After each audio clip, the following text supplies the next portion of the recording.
तो हम डिस्कस करेंगे शेयर के बारे में। Share represent equity ownership in a corporation और financial assets owned by investor who exchange capital in return for these units। कहने मतलब ये है कि शेयर क्या करता है, रिप्रेजेंट करता है किसको, इक्विटी ओनरशिप को एक कंपनी में, जिस इंसान ने, इन्वेस्टर ने क्या किया है, पैसे इन्वेस्ट करके, कैपिटल को इन्वेस्ट करके शेयर्स लिए हैं, तो वो उस कंपनी का एक इक्विटी ओनर बन जाता है, उस कंपनी का ओनर बन जाता है। जितने शेयर्स का वो मालिक है उतना उसका हिस्सा होता है कंपनी में, ठीक है। तो जो शेयर है, जो कैपिटल वो इन्वेस्ट करता है, उसके बदले उसको क्या रिटर्न में क्या दिया जाता है, शेयर दिया जाता है, ठीक है, जिससे कि वो कंपनी का ओनरशिप में हिस्सा बन जाता है। अगर सिंपल भाषा में कहें तो share is the smallest unit in which owners capital of the company is divided. Share एक सबसे छोटी यूनिट है जिसमें कि ओनर्स की जो कैपिटल है कंपनी की वो डिवाइडेड होती है, ठीक है। जैसे मान लो कि अगर 20 लोगों के पास शेयर है तो जो ओनर्स कैपिटल है कंपनी की वो 20 लोगों में डिवाइडेड होगी। अगर 100 लोगों के पास शेयर है तो 100 लोगों ने क्या किया कि उसमें इन्वेस्टमेंट किया ओनर्स कैपिटल में, तब उनको शेयर इशू किया गया है, तो वो ओनर्स कैपिटल 100 लोगों में डिवाइडेड है। तो शेयर समझ में आ गया आप लोगों को क्या होता है। अब आते हैं शेयर कैपिटल पे। The part of the capital of a company that comes from the issue of share. मतलब शेयर्स को इशू करने के बाद जब इन्वेस्टर उसमें इन्वेस्टमेंट करते हैं और शेयर को ख़रीदते हैं, तो जो पैसा इन्वेस्टर ने उस दिया है कंपनी को, उसे हम बोलते हैं शेयर कैपिटल, ठीक है। वो ये शेयर कैपिटल क्या है, कैपिटल का एक पार्ट है जो कि शेयर्स के इशू होने से, शेयर्स के पैसे आने से कलेक्ट हुई है, उसे हम बोलते हैं शेयर कैपिटल। तो इसके कुछ टाइप्स होते हैं, टाइप देख लेते हैं। तो टाइप्स ऑफ शेयर कैपिटल होता है, पहला होता है नॉमिनल, ऑथराइज्ड और रजिस्टर्ड कैपिटल, तीनों एक ही है। नॉमिनल, ऑथराइज्ड या रजिस्टर्ड कैपिटल सभी एक है। अभी क्या होता है, such company as is authorised by the memorandum of a company to be the maximum amount of share capital of the company. जब कंपनी अपना मेमोरेंडम ऑफ एसोसिएशन बनाती है तो उसमें ऑथराइज्ड करती है, उसमें रजिस्टर्ड करती है कि वो कितने शेयर्स, कितने शेयर कैपिटल तक वो मैक्सिमम अमाउंट में शेयर्स को इशू करेगी, मतलब पब्लिक में इशू करेगी। तो उसका एक मतलब लिमिट लिखी होती है कि हाँ इतने तक वो शेयर्स का अमाउंट है उसको मार्केट में, पब्लिक में इशू करेगी। तो उसे हम बोलते हैं ऑथराइज्ड या रजिस्टर्ड कैपिटल। जो कैपिटल उन्होंने रजिस्टर्ड कर रखी है कि हम इतने प्राइस तक अपने शेयर्स, इतने यहाँ तक अपने शेयर्स मार्केट में इशू करेंगे, उसे हम बोलते हैं रजिस्टर्ड कैपिटल। दूसरा होता है issued capital. The issued capital refers to the number of shares issued by the company to the share holder.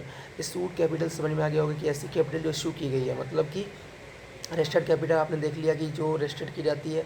Issue मतलब कि अब उसमें से पूरा पार्ट नहीं दिया जाएगा। जैसे मान लो कंपनी रजिस्टर्ड किया कि मैं 50,000 के शेयर्स पब्लिक को डिस्ट्रीब्यूट करूँगी। अब उसको नीड है इन्वेस्टमेंट की 20,000 की, तो क्या करेगी, जितना इन्वेस्टमेंट उसको चाहिए, जितना पैसा उसको चाहिए, उतने शेयर्स पब्लिक में इशू करती है। तो जितने उसने इशू किए हैं उससे हम बोलते हैं इशूड कैपिटल। जो शेयर्स का अमाउंट पब्लिक में इशू किया गया है कंपनी के द्वारा, उसे हम बोलते हैं इशूड कैपिटल, जो पब्लिक को इशू किया गया है, ठीक है। अगला है इसमें सब्सक्राइब्ड शेयर कैपिटल। अब ये क्या होता है, it is the portion of the issued capital for which the corporation has received applications. अब मान लो कंपनी ने 20,000 का शेयर्स इशू कर दिए पब्लिक में। अब पब्लिक में जो इंटरेस्टेड उन्होंने क्या किया, उसको एप्लीकेशन जो फॉर्म था वो सेंड कर दिया कि हमें शेयर्स चाहिए, ठीक है। तो जो एप्लीकेशन फॉर्म जितने शेयर्स कैपिटल के लिए मिल गए, 20,000 में से 20,000 मिल गए तो 20,000 हो गया सबसे कैपिटल। अगर 20,000 में से 10,000 लोगों ने एप्लीकेशन फॉर्म दे दिए, 10,000 के शेयर कैपिटल के एप्लीकेशन फॉर्म आ गए कि हमें चाहिए, तो वो 10,000 क्या हो गया, सब्सक्राइब्ड शेयर कैपिटल हो गया। अगला है टाइप कॉल्ड अप कैपिटल। अब ये क्या होता है, कॉल्ड अप कैपिटल होता है the part of the capital which has been called for payment. Capital का ऐसा पार्ट जो पेमेंट के लिए बुलाया गया है। मान लो कि एप्लीकेशन आ गई, ठीक है। अब एप्लीकेशन के बाद क्या हुआ कि पेमेंट के लिए जो शेयर्स है उसके पेमेंट के लिए जो जिन्होंने एप्लीकेशन दिया उनसे बोला गया कि भाई पैसे दो अपने, तो पेमेंट के लिए बुलाया गया, उसे हम बोलते हैं कॉल्ड अप कैपिटल। मतलब कि कैपिटल को कॉल्ड अप किया गया कि अब पैसे जमा करो आके, जो इन्वेस्टमेंट आपको करना है। फिफ्थ होता है पेड अप शेयर कैपिटल। अब क्या हुआ कि कॉल्ड अप किया गया कैपिटल को कि आप आओ और अपने जो पैसे, जो जितना आपको लेने खरीदने उसका पेमेंट करिए। तो लोगों ने क्या किया, उस पेमेंट को पेड कर दिया, ठीक है। अब जितना कैपिटल पेड हो गया है उसे हम बोलते हैं पेड अप कैपिटल। इसको पढ़ लेते हैं।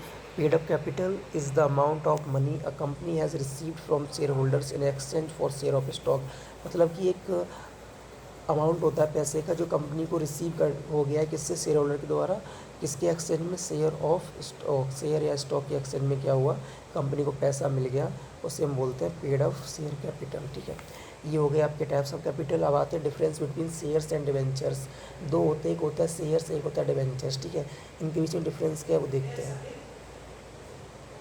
हाँ, थोड़ा डिस्टर्बेंस है, फ्रेंडों के यहाँ पे रुका हुआ हूँ, बट कोई नहीं। तो हमने देखा कि टाइप्स ऑफ कैपिटल, हम देखते हैं difference between shares and debentures, मतलब शेयर और डिवेंचर में डिफरेंस क्या होता है। देखो, शेयर्स और डिवेंचर्स दोनों सिक्योरिटी होती है, कंपनी इनको इशू करती है, किसके लिए? इन्वेस्टमेंट के लिए। देखो, शेयर एक ओनर्स कैपिटल में आता है, क्योंकि जो शेयर्स होल्डर होते हैं उनको ओनर बनने का मौका मिलता है।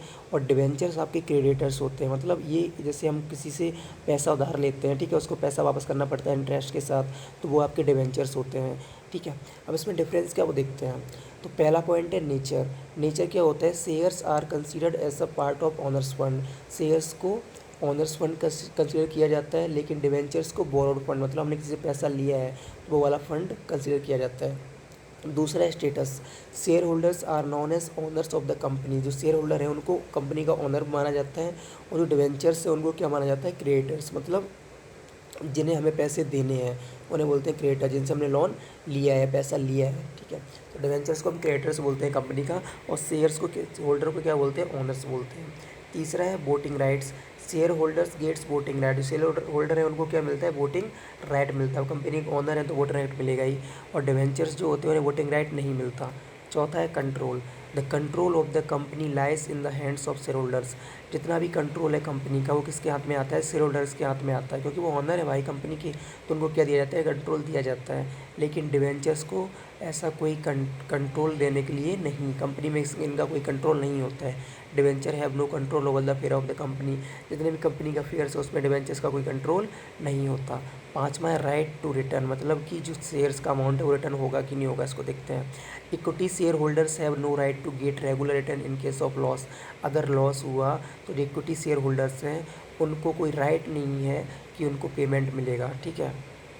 मतलब जो पैसा जिन्होंने लगाया उनको रिटर्न मिलेगा। अगर लॉस हो रहा है कंपनी में तो उनको कोई राइट नहीं है, उनको कोई ऐसा फिक्स नहीं है कि आपको पैसा मिलेगा, अगर लॉस है तो पैसा नहीं मिलेगा। लेकिन debenture holders have legal right to get regular amount of interest even when company not running profit. जो डिवेंचर होल्डर है उनको एक लीगल राइट मिला हुआ है, एक लॉ के द्वारा राइट मिला हुआ है कि अगर कंपनी को लॉस भी हो रहा है तब भी उनको रेगुलर अमाउंट पे करना पड़ेगा, उनको रेगुलर अमाउंट मिलता रहेगा। सिक्स पॉइंट है सिक्योरिटी। सिक्योरिटी किसकी ज़्यादा देखते हैं। No assets of the company are mortgaged as security against the issue of shares. मतलब कि सिक्योरिटी, जैसे जो शेयर होल्डर है उसने अगर अपना इन्वेस्टमेंट किया है तो उसके बदले में उसको ऐसा नहीं बोला गया कि अगर आप कंपनी आपका पैसा नहीं देती है तो आप किसी भी असेट्स के मालिक हो, या फिर किसी असेट को उसके पैसे के लिए, इन्वेस्टमेंट के लिए रखा गया है, ऐसा शेयर्स में नहीं होता। Company has to mortgage some of the asset as a security against the debentures. लेकिन डिवेंचर्स में जब आप इशू करते हो, ठीक है, तो उसमें आप क्या करते हो? कुछ असेट्स का पार्ट उनको एज ए सिक्योरिटी रख देते हो कि अगर कंपनी बाई चांस आपका पैसा नहीं लौटा पा रही है तो वो उस पर आपका हक हो जाएगा। तो डिवेंचर में ये होता है, शेयर्स में आपको सिक्योरिटी नहीं मिलती। सेवेंथ है रिडम्पशन, ठीक है। Except redeemable preference shares no other shares are redeemable. मतलब कि प्रेफरेंस शेयर्स का एक टाइप होता है रिडीमेबल, उनको छोड़कर कोई भी शेयर यहाँ पे रिडीम नहीं होता। रिडीम मीन्स होता है कि आपको पैसा वापस आ जाएगा, आप उसे क्या कर दोगे? रिडीम कर लोगे, ठीक है। Debentures are generally redeemed on expiry of a fixed period of time. Debenture जितने टाइम के लिए होते हैं, ठीक है, अगर उनका जो पीरियड पूरा हो गया है तो वो क्या हो जाते हैं? रिडीम हो जाते हैं, ठीक है। अगला है रिस्क। रिस्क क्या होता है कि share holders are the primary risk bearer of the company. जितना भी रिस्क होता है कंपनी में सबसे ज़्यादा रिस्क होता है शेयर होल्डर्स को, ठीक है, क्योंकि सबका पेमेंट होने के बाद अगर बचता है तो इनको पेमेंट किया जाता है, कभी कभी तो इनको पेमेंट किया ही नहीं जाता है। तो जितना भी रिस्क है सब शेयर होल्डर के ऊपर होता है, लेकिन there is minimum risk in case of debenture. Debenture के ऊपर रिस्क बहुत कम होता है। कम क्यों होता है? कि कंपनी को लॉस हो प्रॉफिट हो, इनको तो उनका पैसा मिलना ही मिलना है, तो इनके ऊपर इतना रिस्क नहीं होता, और इनको पहले पेमेंट किया जाता है, फिर प्रेफरेंस शेयर्स को किया जाता है, फिर इक्विटी शेयर्स को किया जाता है, तो इनको इतना रिस्क नहीं होता, ठीक है। तो ये आपके टाइप्स ऑफ शेयर्स थे and difference between share and debentures था। Thank you.